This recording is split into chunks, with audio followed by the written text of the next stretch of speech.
Le but de cette association, quel est-il?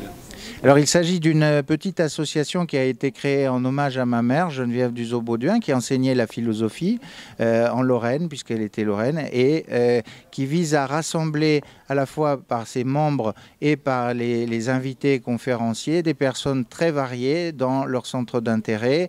Ça peut être à la fois sur des questions économiques, sur des questions sociales, géopolitiques et artistiques également, sur des points de vue différents, les rassembler lors de conférences régulières, tous les mois ou tous les 2 mois, dans le nord-est de la France, mais aussi dans des endroits magnifiques comme les Landes, auxquels nous sommes très attachés.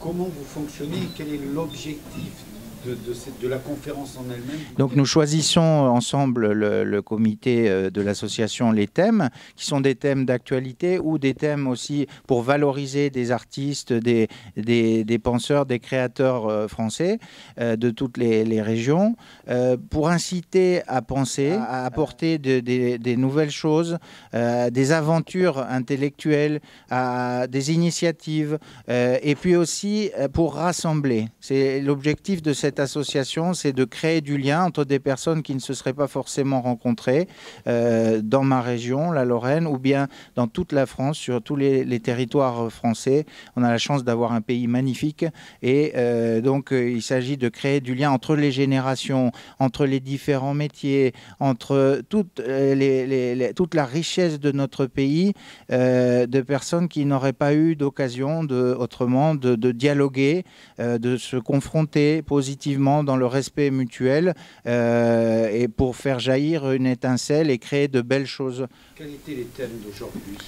Aujourd'hui, nous avons eu le plaisir, donc dans les Landes, de travailler ensemble tous, de réfléchir sur les questions économiques sous différents angles.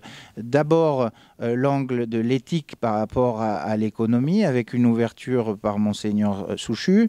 Ensuite, sous l'angle des questions monétaires, du système monétaire international, et puis des questions de dette également, par M. Jean-François Serval. Puis, une vision de l'impact de la cybersécurité sur nos entreprises, particulièrement les TPE et les PME, avec une présentation remarquable par un ami qui est en charge de la cybersécurité du campus pour la Nouvelle-Aquitaine, et puis son collègue au CH de Dax. Et enfin, nous avons terminé sur une vision philosophique, anthropologique, mais aussi économique de l'intelligence artificielle et de la véritable révolution que ça représente pour nous. Pourquoi les Landes? Pourquoi les Landes? Alors j'avoue que je suis tombé complètement amoureux des Landes. Je travaille à Paris, je suis lorrain de naissance, mais j'adore la diversité des paysages et surtout des traditions et aussi de la richesse humaine des Landes.